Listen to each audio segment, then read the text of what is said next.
Good day po mga bayang karerista. November 14, 2025, Friday at PJCI. Start time at 5 p.m.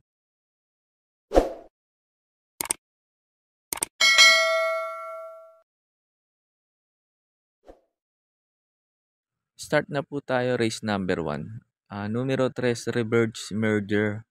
Ito para po sa akin dito sa race number 1. Susuluin ko na po dito to. Naimpresibo ako dito sa mga barrieran neto sa Metro Turf. Magaganda naging prueba. Halos hindi naman binibigyan si Kabayo nun. Tingin ko pwedeng magpahirap sa kanya sa unahan yung numero 2, Cuencio. Pero tingin ko naman kaya niya naman yung ere neto. Pag ito nauna at hindi kaagad hinabol ni Cuencio, tingin ko malaki tsansa neto makatapos ng karera. Kasi mabilis din tong kabayo na to, tong numero 3, reverse merger na to.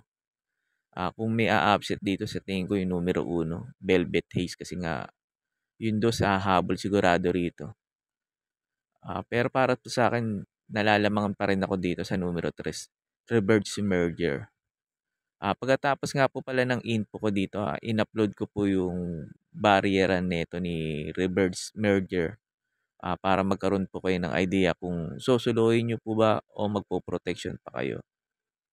Kaya po sa race number 1, tong numero 3, reverse merger, para po sa akin, susuluhin ko na po. There he goes, reverse merger with a good start.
Sa race number 2 na po tayo.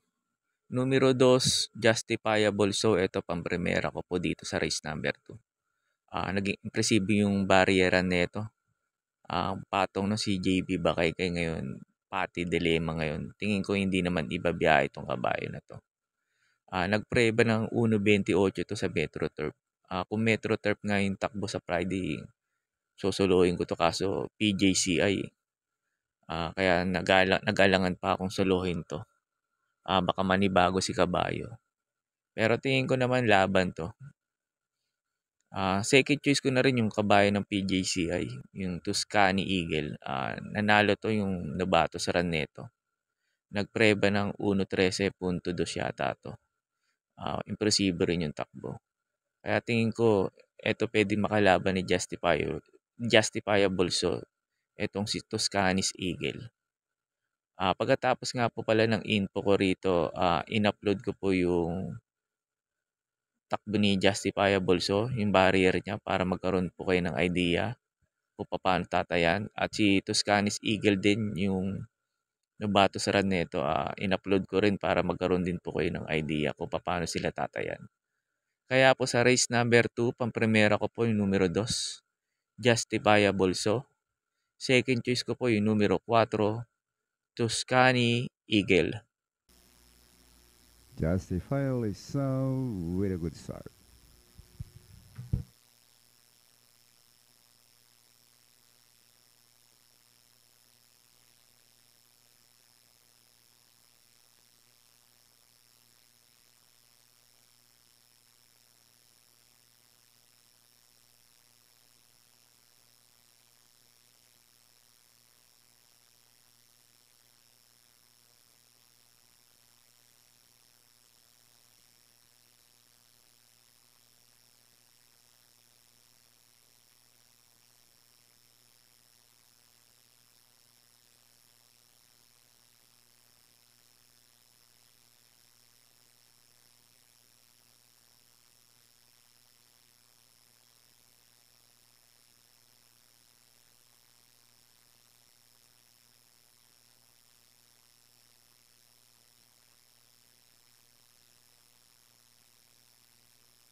Now, and okay. Inside, Samboy began pretty well in the centre. Then Ladakh Angels away quickly with Jaw dropping, and wider then got Ladakh Angels, but dropping goes to the front. They settle down from Tuscany's Eagle, kicking up on the inside underneath them all, though, is going to be Samboy. They run towards the 900-metre corner, about 4 or 5 lengths back into Fastidious, who's back near the tail of the field, and with him is Boy as they run towards the 800 metres. Now on the inside we've got Jaw dropping, a narrow leader in second, what I should say, Skinny's Eagle, and then Sam back against the rail, followed then by a long way back Ladakh Angels.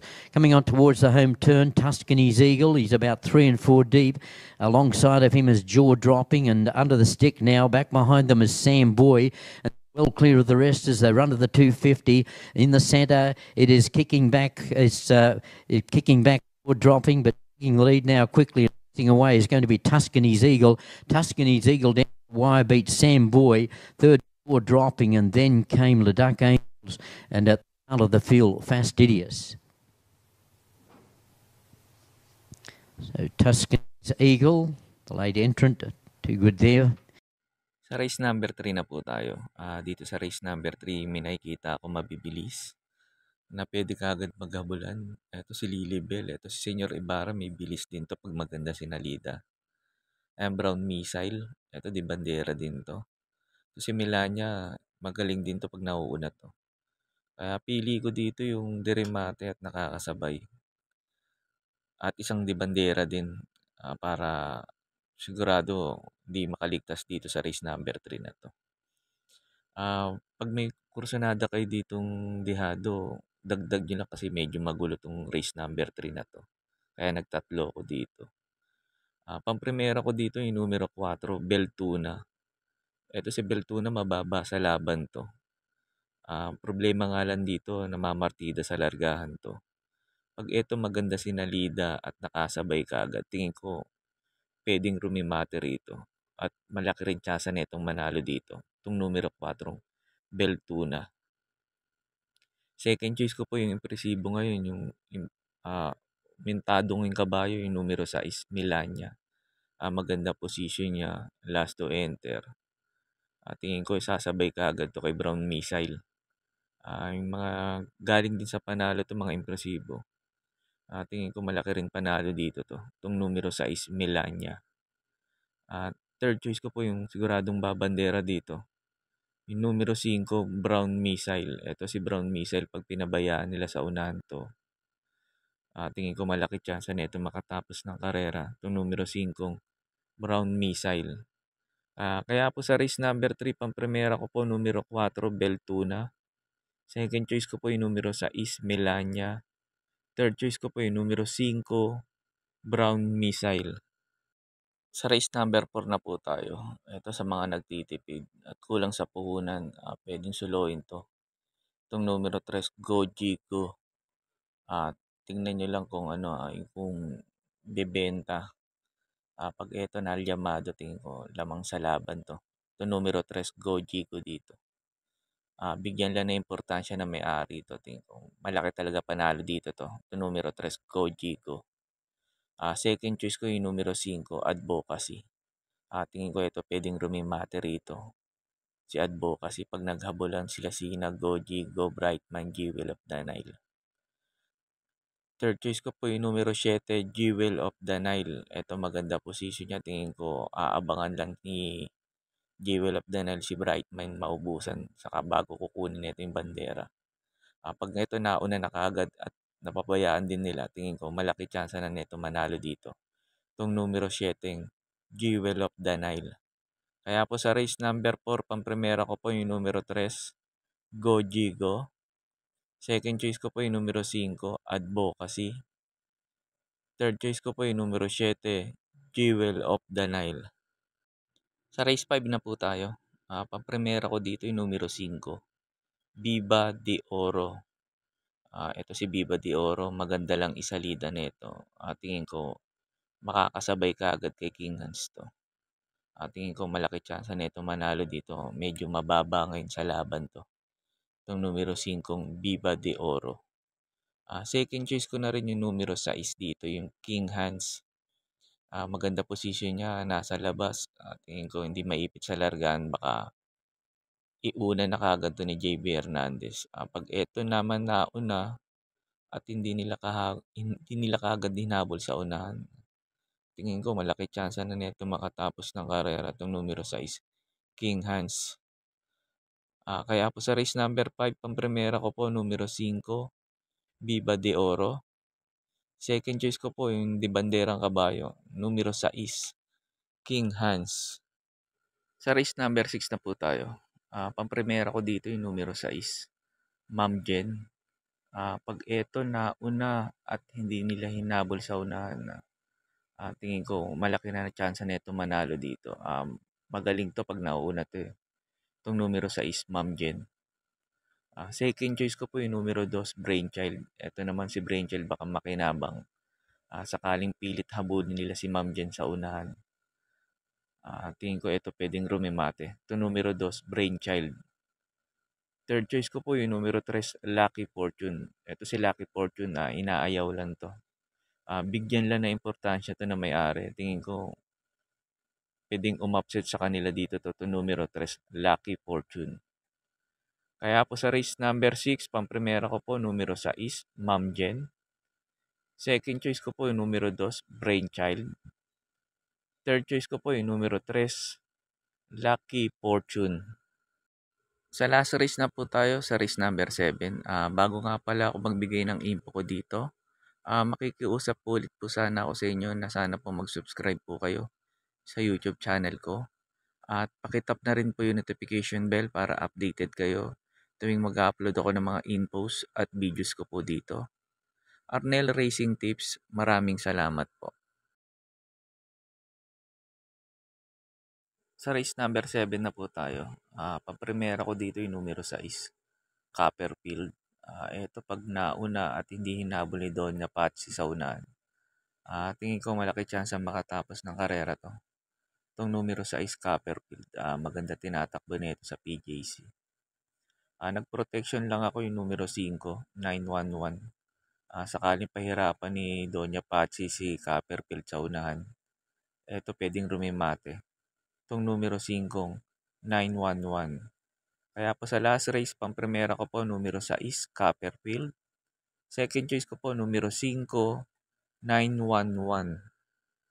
Yun lang po, and good luck and happy racing po mga bayang karerista. Pagkatapos nito yung mga pa-shoutout nyo po. May pa-shoutout po si Mr. Tanisimus. Pinapa-shoutout niya si Edmonton, si Alberta ng Canada. Shoutout po sa inyo dyan sa may Canada. At Mr. Tanisimus, shoutout din po sa iyo at maraming salamat po. Shoutout po sa inyo Sir Rizaldi Mendoza. Sir Rizaldi Mendoza, shoutout po sa iyo at maraming salamat po. Shoutout po sa inyo Sir John Dolph Raso. Sir John Dolph Raso, shoutout po sa iyo at maraming salamat po. Shoutout po sa inyo Sir Manuel Tandes. Sir Manuel Tandes, shoutout po sa iyo at maraming salamat po.